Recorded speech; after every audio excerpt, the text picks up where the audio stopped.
The NFL is back, and we are ready to go. There's John Harbaugh, head coach of the Baltimore Ravens. You got to adapt in this time. Got the mask on. He's going to adapt to the game with no fans, just like he did with Lamar Jackson at quarterback. And there's Phillip Rivers. After 16 years with the Chargers, he is reunited with head coach Frank Reich in Indianapolis. There's Derek Carr of the Las Vegas Raiders, career high in pass yards last season. With the addition of Henry Ruggs, this Raiders offense will be tough to stop. One of the biggest stories in the offseason is Cam Newton to New England on a prove-it deal. Can he become the 2015 MVP all over again? Boy, it's been a crazy last few months. We are happy to have football back. And now to the coronavirus, where tonight deaths are rising in at least 17 states. Experts worry it could become a pandemic. The world is shutting down. Fire's burning through the night. There's no telling where it's gonna go. This year's games are off. The NBA announced it is suspending play. There will not be a tournament this season. Running wild, running blind.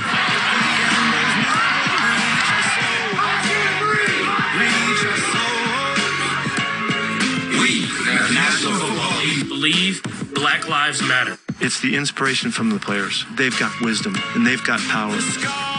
Why isn't it equal? I have lost somebody. Police brutality. We've seen heaven, we've seen hell. We will overcome. After 13 weeks away, the PGA Tour is back. Sports are back. And here comes the NFL. With the first pick, the Cincinnati Bengals select Joe Burrow. To jump up to #1 overall is a dream come true. Which of the race do you like the best? The next one. The next one's the best. Let's go!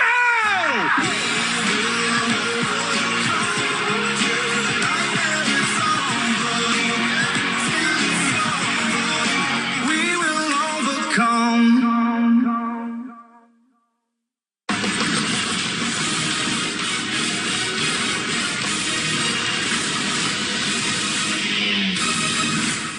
And hello, everyone. I'm James Brown. Welcome to the season premiere of the NFL Today, presented by Ram Trucks, our 53rd year right here on CBS. And we are elated to be back for the opening weekend of the National Football League after a unique offseason defined by a global pandemic and refocused efforts surrounding social justice. We'll be discussing all of that and more. But first, let's get to the headlines heading into week one. After an offseason full of uncertainty, the NFL is back, and this season is a special one for us at the NFL Today as it culminates with Super Bowl 55 in Tampa right here on CBS. Now, one guy already in Tampa is new Buccaneers quarterback Tom Brady, the former Patriot legend, one of a number of veteran signal callers looking for success with their new teams this season. A powerful statement before Thursday night's game in Kansas City as the Chiefs and the Texans locked arms in a show of unity, previewing a league-wide push for social justice reform across the country. And once again, I am joined by my colleagues here in Studio 43, two-time Super Bowl champion. That would be Phil Simms, the Hall of Famer Coach Bill Cowher, former NFL MVP, that would be Boomer Esiason, media mogul, and the man whose swagger can only be described as immaculate, 11-year NFL vet, and one of the most gifted people, no, not you, Phil, but the man, Nate Burleson. You're close, though. So let's get right to it. One of the big stories, of course, coming out of Thursday night football's matchup, the Texans remaining in the locker room for the national anthem. But you know what? Right before kickoff, both teams came together midfield, locking arms in a show of unity, which Boomer surprisingly was met with the chorus of boos. Yeah, you know, it's unfortunate, but I will tell you this, and talking to Frank Reich, the head coach of the Colts, throughout all of this over the last 6 months, he has said to me that he has never been on a team that has been this close and this unified. And that's the key word. It is about unity. And today the Colts are going to send a message. I'm not really sure what the message is going to be, but it's going to be a powerful message according to their head coach, Frank Reich. And I have to tell you, anybody who's ever been in a locker room understands what this means for everybody who puts on those shoulder pads. And I think most organizations are actually trying to carry the message of the players. No doubt. I understand and appreciate the additional song during the national anthem. I get why players stand, take a knee, or stay in the locker room. But the demonstrations turn the conversation. And I'll just say this, if the conversation doesn't turn to action, then it's quite pointless. I want you guys to stick around. I have a conversation with Calais Campbell of the Baltimore Ravens, and they are very specific and comprehensive in what they want on a local level. If every team takes that as an example, I think we'll be in a better place. You know, Boomer, you said a great word, unified. I think that's what the players want to be. They want to be unified. I think they have. They want to be heard, and they are being heard. A great example for all sports, they're all coming together, was Jacob Blake when he got shot up in Wisconsin 7 times in the back. What happened? The NBA, baseball, hockey, all canceled game. NFL teams, they canceled practice. So I think that's a great thing. If NFL owners, all NFL owners, unite with the players, they can really help create change. You know, JB, when you think about the NFL, it is the most diverse league in professional sports, diverse in socioeconomic upbringing, diverse in race, diverse in gender. We have women coaches and women in the front office. But yet every team is trying to create a family culture based on unconditional relationships. We don't all have to agree on everything, but we have to respect everybody because we have not walked in your shoes. And I say this to the fans, please don't be judgmental today. Then listen to the statements that these teams are making. This is not about the flag. I love this country, but we can all do better. Please vote. You know what, Coach, and we won't all agree, but one should not be disagreeable in agreeing on the truth and, as Nate said, moving forward. No question about it. All right. Thank you guys so very much for all of that as well.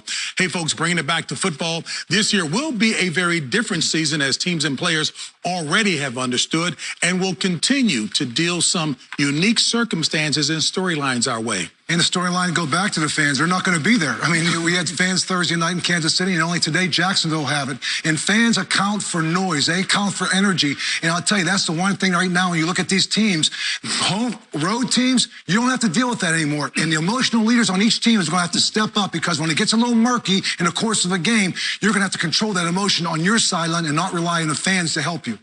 Well, how about Joe Burrow? Let's talk about the first pick of the draft, Cincinnati Bengals. He might be coming into the hardest situation maybe ever for a quarterback in the NFL.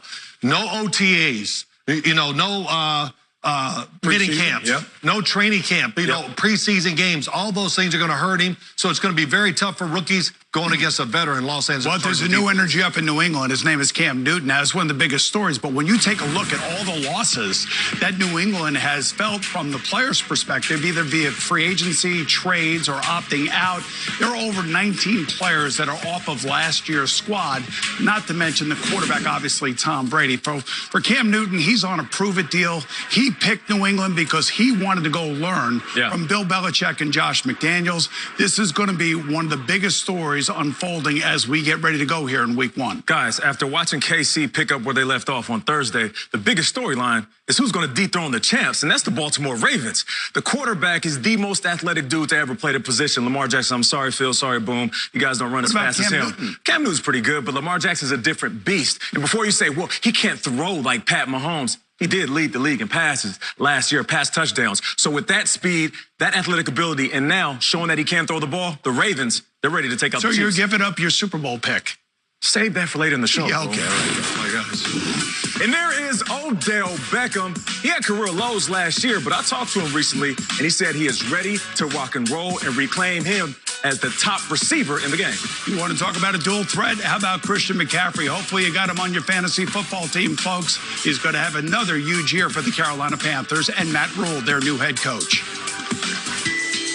Coming up on the NFL Today, a number of quarterbacks were on the move this offseason. So the question is, who will thrive in their new digs and who will end up homesick for their former franchise? The #1 seed is out. After last year's shocking loss to the Titans in the playoffs, Lamar Jackson and the Ravens are out to prove that their regular season dominance was no fluke. For the first time in franchise history, the Raiders won't be calling California home, and the Silver and Black are hoping that the move to Las Vegas brings them a little luck and a lot of fortune. That's all straight ahead on the NFL Today on CBS, the home of Super Bowl 55. The NFL Today on CBS Sports is presented by Ram Trucks, built to serve.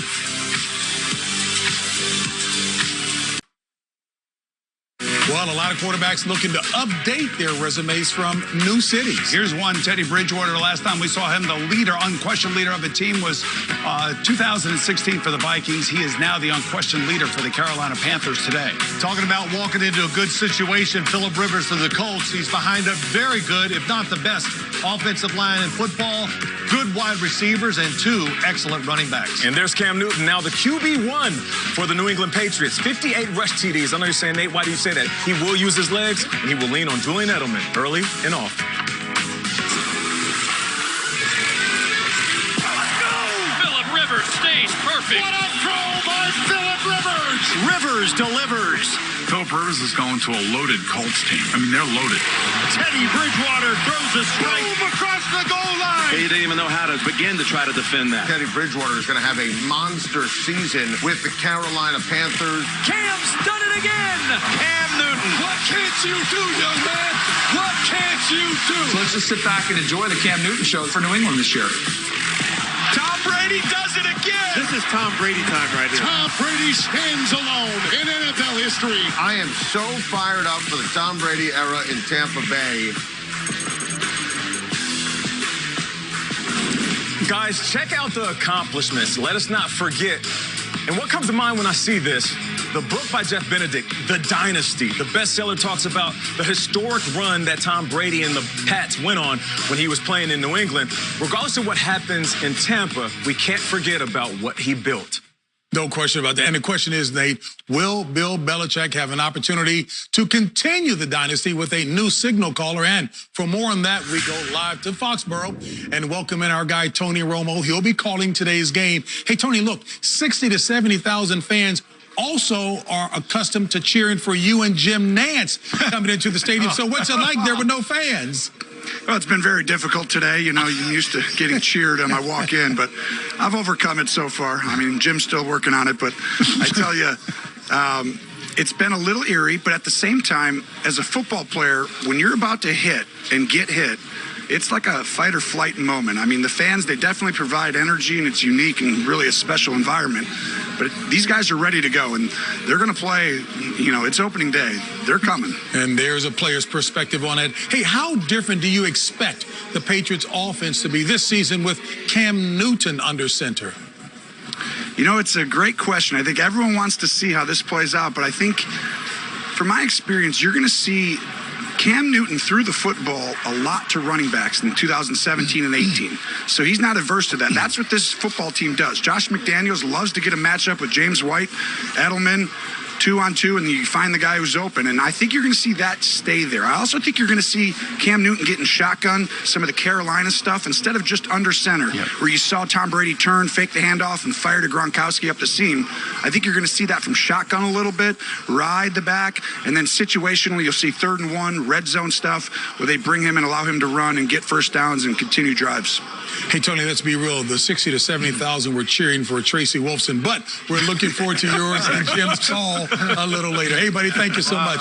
And we certainly will be keeping a close eye on Cam Newton, but what about the man that he's replacing who's now in Tampa? How will Tom Brady adjust to his new digs? You know, much like Tom Brady and Cam Newton, I had to switch offenses in the middle of my career, and it is not easy. You have to learn your personnel, and I know Tom was practicing during the pandemic when he wasn't supposed to be practicing, but he was doing that for a reason, because he wants to get to trust his players. But here's the thing, the relationship between him and Bruce Arians is going to want him to throw the ball outside the numbers and down the field, and I know that frustrated Josh McDaniels and Bill Belichick that he wouldn't do it consistently up in New England. No doubt. Keep your eyes on 2 guys. Chris Godwin, the number 2, who really is more like a number 1 wide receiver, and then Gronk, that muscle memory of going to your go-to guy that you had in New England for all those years. And I know B.A., they've coached with him, and he wants to throw the ball down the field, boom, but they will mix in the short passing game as used to. But I'm looking forward to the sideline. We've seen Tom Brady and Josh McDaniel get into some heated conversations.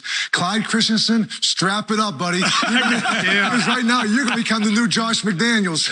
You know, well, you guys talk so long, I only get a chance to make a couple points. But, you know, a couple things about Tom Brady. Got to give him a lot of credit. 43 years old, and he's continued all this time to keep working on his feet, makes him mobile in the pocket, and his arm strength is as good now as it was when he came into the NFL. Are those new glasses? They are news. It's a new look for you. I can see you guys better, and Boomer, your head is huge. You okay? I'm good. You gonna be good? I'm good, man. He's not happy unless he's unhappy. Hey, folks, for more on TB12 and his support staff, we go now to our NFL insider, Jason Lockenfor, and look at his digs. Go ahead, Jason. Well, JB, need another reason to be bullish about Brady with the Bucs? Try this. The return of Alex Guerrero, his longtime trainer and business partner. They're back in business in Tampa. Recall, Bill Belichick kicked Guerrero out of the facility a few years back. One of the factors in Brady's divorce there. Well, he's been welcomed with open arms in Tampa. Guerrero has an office in the building working every day with Brady, Gronk, guys across that roster. Brady's ecstatic. Avocado ice cream for all. However, in Dallas, not so great with Dak Prescott stuck on a one-year deal while guys are getting paid everywhere else. Here's why. Prescott would have done a 5-year deal at $35 million a year if the Cowboys put in a provision never to tag him again. Jerry Jones balked, Dak walked. GMs are calling it a $40 million mistake. Strong expectation. Prescott gets $42 to $43 million a year next year on a long-term deal. That's $8 million a year, guys. 8 times 5, 40. It's going to cost them starters and some key backups moving forward. JB, especially if the cap is flat or decreases as expected. Hey, Jason, we've got the EMTs here tending to Boomer right now, but thank you so much for the insight on all of that. Hey, folks, we at the NFL Today would like to take a moment to pay tribute to a member of our family we lost in May. A former Miss America, Phyllis George, broke barriers when she first graced our airways in 1975 here at CBS. As one of the first women to hold a prominent on-air position in national sports television, George shined as an analyst on this show, covering 4 Super Bowls. And after her time with the NFL Today, she continued her career co-hosting CBS Morning News.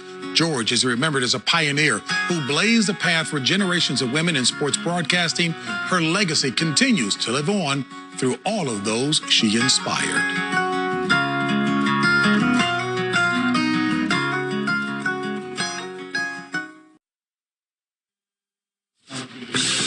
To reduce the risk of coronavirus exposure, the NFL has implemented a series of stringent safety protocols, and so far, it seems to be working. Check this out. 0 positive results from 5,000 tests taken Saturday by all players, team personnel, and game day assistants on the field today. And for more on these protective measures, we go to our Evan Washburn, who is at M&T Stadium there in Baltimore. What about game day preparations, Evan?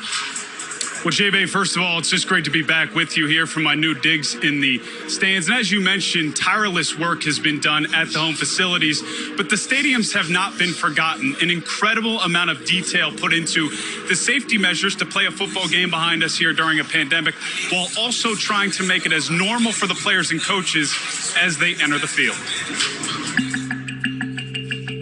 This is the first opportunity for the players to enter this, what you could call maybe mini bubble. We know what it normally looks like for Lamar when he's entering the stadium. How's it going to be for him this season? They've been tested right up until game time. They come right from the hotel, right to here, in their cars. So they're in their mini bubble. And then when they come into the entrance here, they're truly in a bubble. We've got separate walkways depending on who you are. So if I'm a tier 1 and tier 2 person, which would be a player or a coach, I'm going to walk down this way. If you're non-tiered like you are, you're going to walk down the other way. And we have this 12-foot moat in between us to make sure that we have social distancing. This room was our nursery for our families. And now it's our point-of-care testing space. Point-of-care is a rapid COVID test, and we'll have these testing people if they feel ill during the course of a game. The locker room is the sanctuary for players. How much work has gone into making this environment, one, fit the protocol and be as safe as possible, but also be a place where the players, once they arrive, feel as normal as possible? It wasn't easy. We could have done every other locker, or we could mitigate the distance with this glass. You know, we're closer than 6 feet apart, but again, that's where this glass comes in. This at least gives you the eye contact and the opportunity to communicate.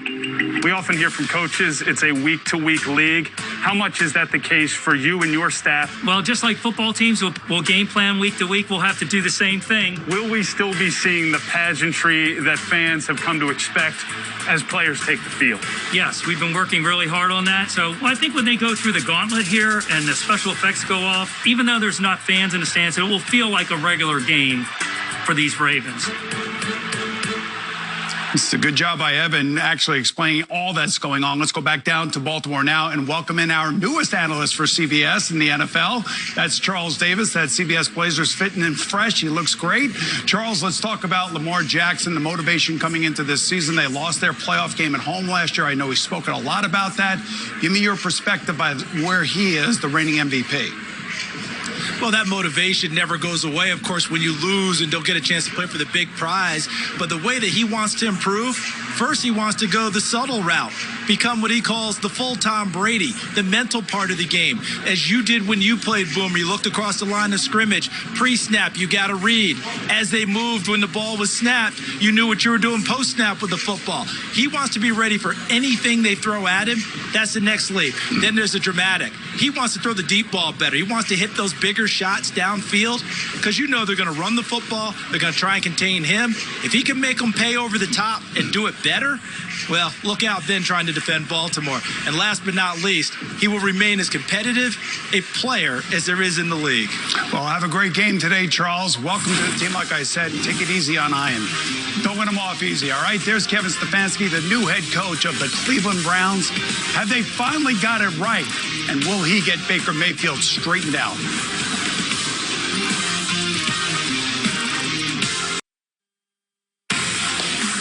Hey, folks, there is the guy that, of course, Nate was talking so superbly about, Lamar Jackson, a gifted, preternatural athlete, if you will. And Phil, you know what? The kid is remarkable, but you say he's improving in some areas he needs to. Well, like all young quarterbacks, I think the first year you go out there and you struggle throwing the ball, then you get better. And if you're going to be a good, solid, great NFL quarterback, you got to get better at controlling and throwing the ball every year. He did the second year. We'll see if he can do it the third year. And I think when you look at the one area, and he admitted as he talked to Charles Davis, was he has to throw the ball better deep and outside the numbers, because that's the one thing that was trending a little bit downward when you looked at him near the end of the season. Let's take a look at the eye vision, Phil, when you look at this. Well, let's look at it, and I'll show you some things that, you know, people didn't realize. The Tennessee Titans did a great job of stopping the run. So look at all the defensive players inside the numbers, way inside the numbers. They are daring. They're just trying to stop the inside pass, the run game, and they're daring you to throw it outside. So he throws it outside. The timing's not right. It's incomplete. Then here's another play, just an outcut to the sidelines. As he goes to throw it, when you don't do this a lot, your timing is somewhat off, and that's what happened in this situation here with Lamar. Can he get better at it, Bill? Yeah. I don't know. You tell me. Well, I'm just telling you this. He spent the offseason with Antonio Brown and Hollywood Brown down in Florida working on two things: sideline throws and throwing it deep down the field. You heard Charles Davis talk about that. I mean, he's dynamic, and listen, there's no question about what he is. And to me, it's by Greg Roman also, you know, maybe taking the next step. The one thing you got to do with this offense, you got to stay a step ahead of everybody, right? Yeah. And so I think right now with Lamar, he understands it. He's his own biggest critic, and that's why I think this kid's going to be good for years to come, because he'll work on this, the one thing that you may look at as his one weakness. Yeah, and he has pure athleticism. We all know that. And sometimes guys like that can get carried away trying to wear the weight of the world on their shoulders. And for 4 quarters, they're doing too much. A prime example of that was the postseason, where Mark Ingram was banged up. Mark Andrews, the tight end, was banged up. Right. I think right there he learned, okay, I'm going to need some help. So as much as we're talking about Lamar Jackson, it's also the surrounding pieces that we need to step up for him. You know, here's the thing, guys. Think back 2 years ago when he was drafted. Think about the chip on his shoulder. Think about all the question marks about whether or not he was going to be an NFL football player and a good quarterback, let alone a, unanimous MVP, which he turned out to be last year. I think about guys with chips on their shoulder, and nobody had a bigger chip on his shoulder than Tom Brady did after he was picked 199th by the New England Patriots. So that motivation, I think, is helping Lamar Jackson. And Phil, you're right. This offseason, he wanted to become a better passer. He wanted to be more accurate down the field. And to me, that shows you the commitment that you want from every quarterback. And I hope on the other sideline, Kevin Stefanski is going to get that from Baker Mayfield, because Baker Mayfield thought that he was a chosen one when he was picked #1 overall. Now he's got to mature, and he's got to become the Lamar Jackson for the Browns. Tom Brady had Josh McDaniels. Lamar Jackson has Greg Roman, who created that great run game. Yep. Boomer, the academician, dusting off the history books, coming deep with it. Hey, folks, means you're no the good. NFL Today picks are presented by Allstate. Hey, this is what Bill Cowher hated year one. Talking about the Super Bowl now. Will Tom Brady and the Bucs protect home field, and keep the Lombardi Trophy from leaving Tampa. I'm going to jump right in. Listen, I do believe that the Tampa Bay Buccaneers will be there at the Super Bowl. It seems like a fairy tale, right? But there's a guy that plays quarterback, and he's like a Disney villain that's going to ruin this fairy tale, and that is Patrick Maleficent, Magnificent Mahomes. I have the Chiefs over the Bucks in the Super Bowl. Well, you know, I'm going to say this. If you look at the schedule, strength of schedule, the easiest schedules in the National Football League, Baltimore and Pittsburgh. Well, they played last year, and oh, yeah, there's this guy named Ben Roethlisberger who's back with Pittsburgh. Okay. I say Pittsburgh goes back. Seattle has a healthy group of running backs for Russell Wilson. He comes back, and hey, it's a repeat. Super Bowl 40, Pittsburgh, Seattle.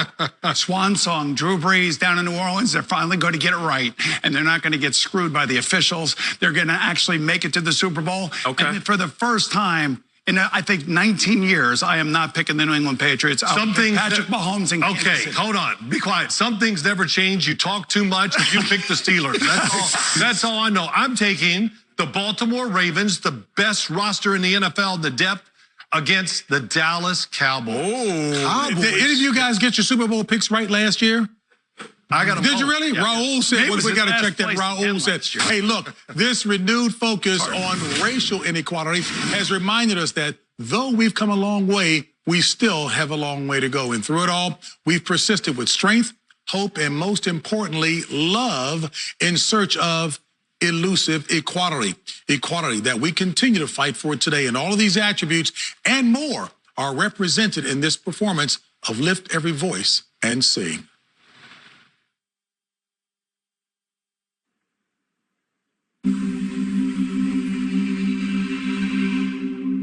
At the dawn of the 20th century, America was a country full of promise and hope for many.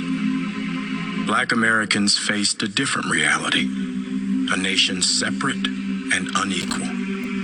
Yet their hope persisted.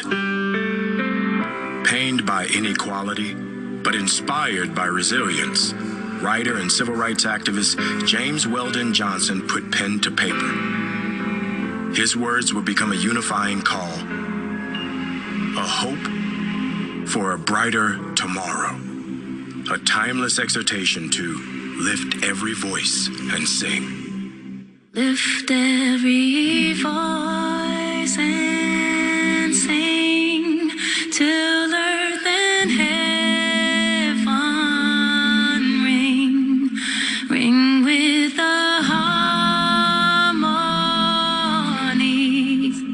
of liberty. Let our rejoicing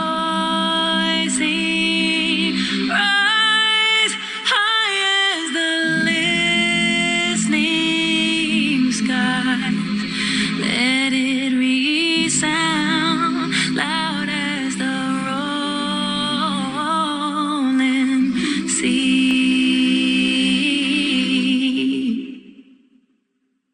Sing a song full of the faith that the dark past has taught us. Sing a song full of the hope that the present has brought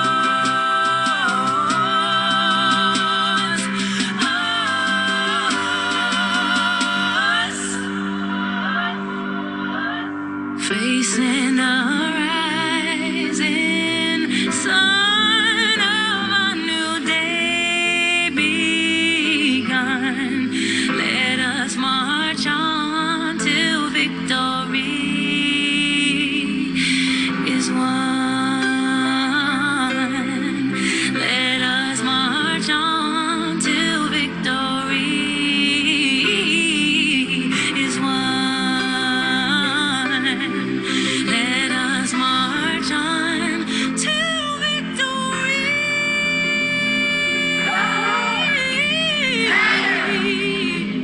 There are forces that want to take us back to another place. We don't want to go back. We want to go forward.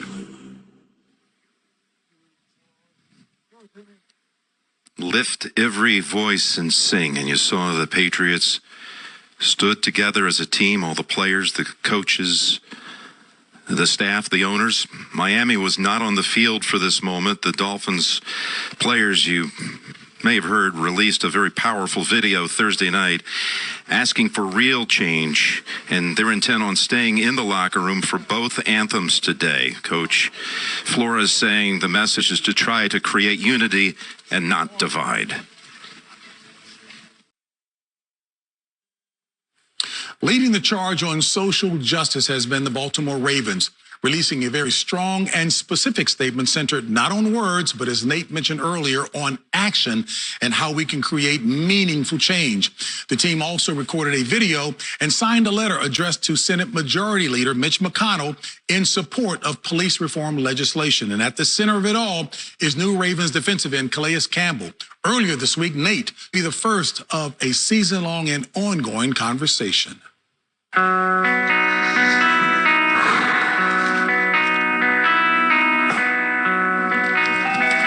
Nate, what's good, bro? What's up, baby? How you doing, man? Well, I'm living the dream. Yeah, I already know, man. I already know. I was trying to get up here quick, man. They're playing some pop locking music down there in the locker room, so I had to pop lock real quick, man. I had to show them what's up. Yeah, you know, show them I still got it, I mean, that's my era, you know? I mean, you can let the young fellas do all that crazy stuff, man. We'll keep it old school, you know what I'm saying? Yes, sir. But let's jump right into it, man. I want to talk to you about the statement that you guys made. Dear Majority Leader McConnell. Dear Majority Leader McConnell. The undersigned Baltimore Ravens players and staff write to voice our support for the Justice in Policing Act. You guys said, with yet another example of racial discrimination, with the shooting of Jacob Blake, you went on to say, enough is enough. And this is where I really commend you, because you guys went into detail.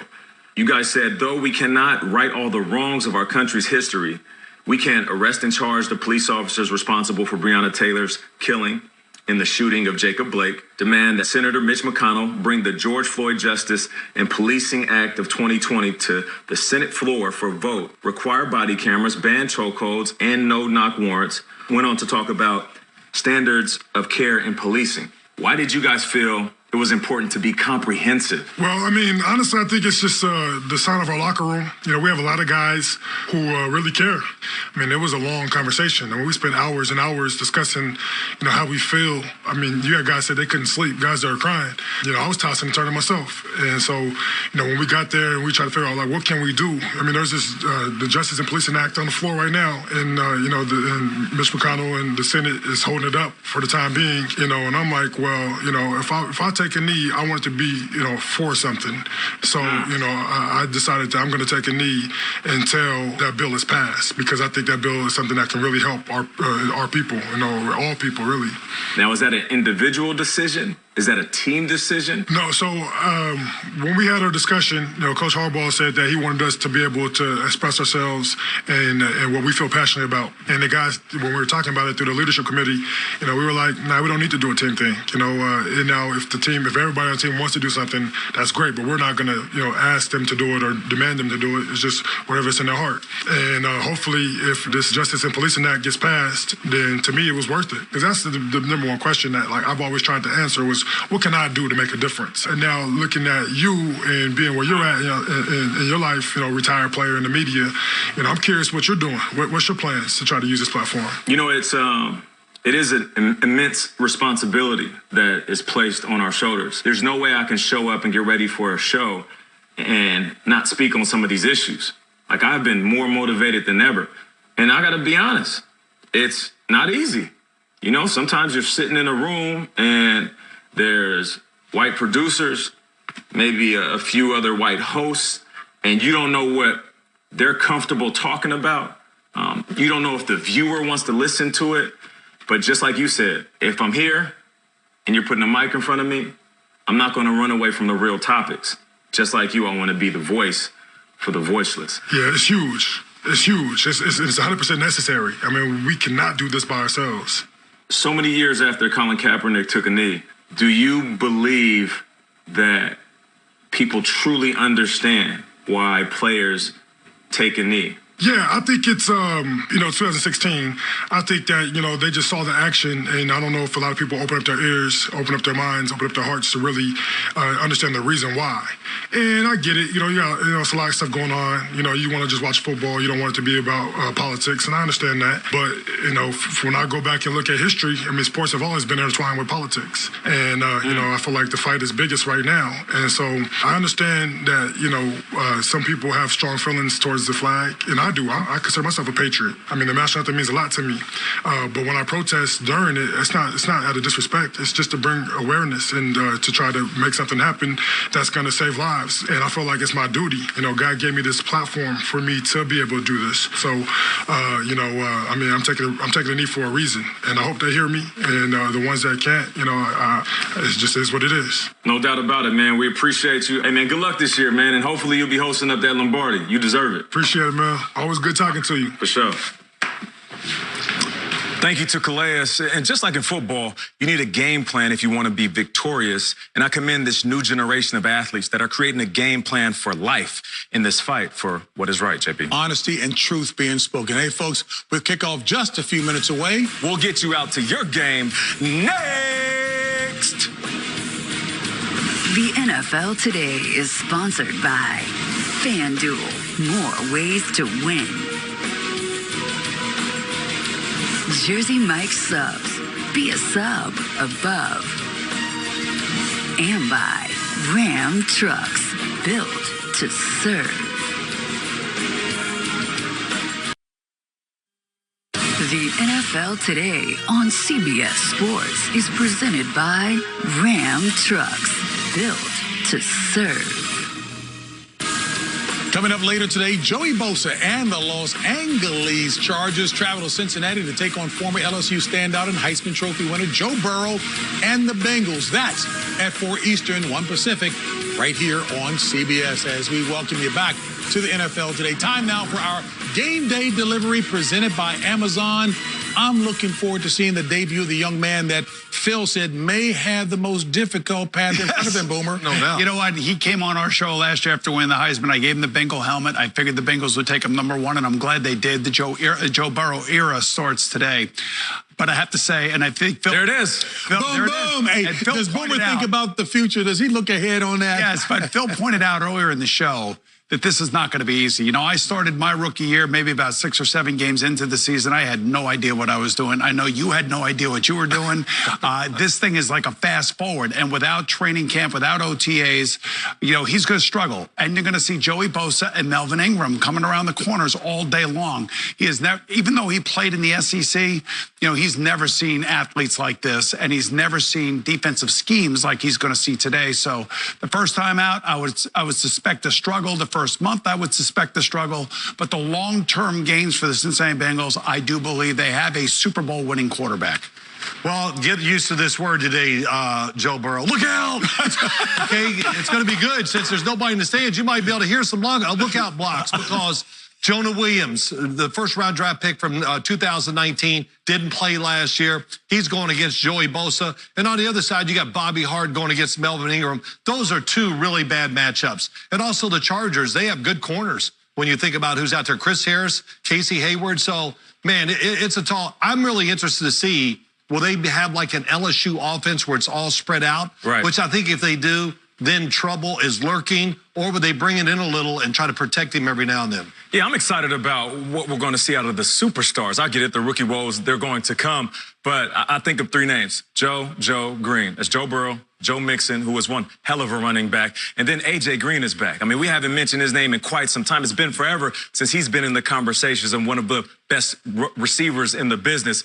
Coach, the Bengals, I haven't been this excited in about a decade for these guys. When was the last time a rookie came in, no preseason, no offseason, and he's named captain? They name him captain of their team. Yeah.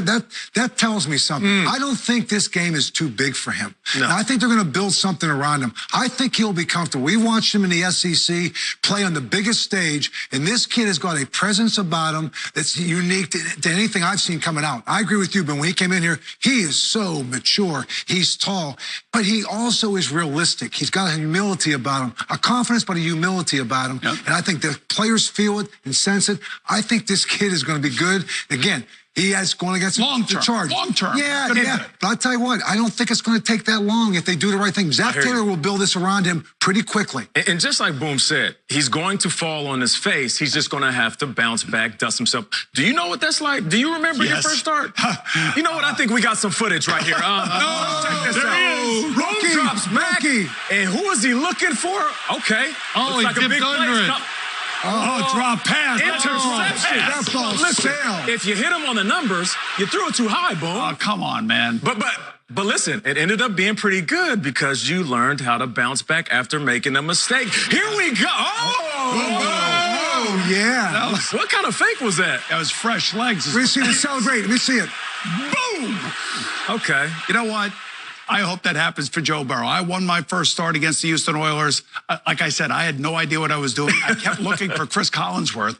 I think that's one of the reasons why that ball was tipped and intercepted, because that was not Chris Collinsworth. I'm not sure who it was. No, you dipped under and threw it high. Don't be making right there, man. Man, oh, man, that thing floated like a butterfly. FC North and the Steelers. Let me start with you, Coach. Well, we talked about before, the two of the easiest schedules in the NFC North is the Baltimore and Pittsburgh. And I look at the Pittsburgh Steelers. That defense is one of the top defenses, if not the top defense in the National Football League. Got front four. You have T.J. Watt. You had Cameron Hayward. Tuitt's back. Bud Dupree is playing on a contract year. Whoa. I'm telling you, their Steeler defense is real. Minka Fitzpatrick, Coach. I'm telling you what. Minka Fitzpatrick down the middle.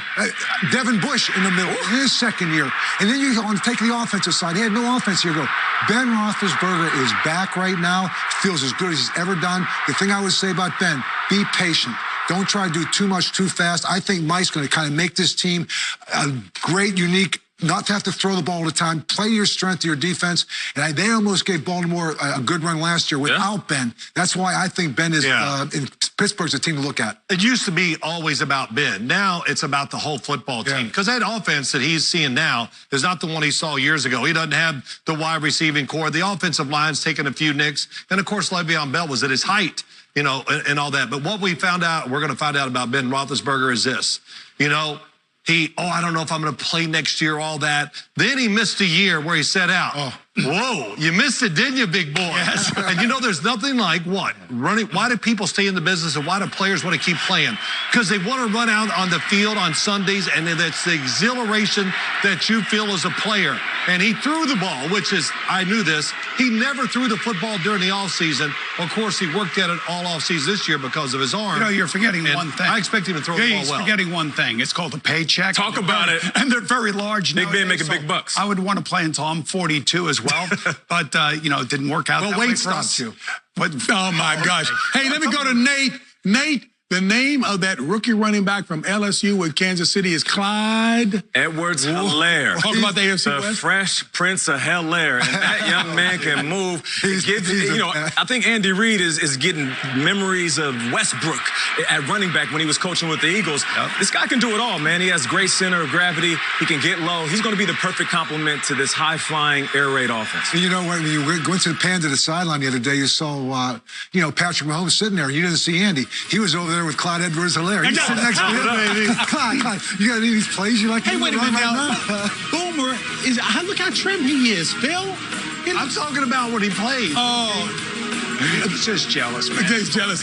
Hey, folks, we'll see you back here at 4 Eastern, 1 Pacific on CBS. Boomer's just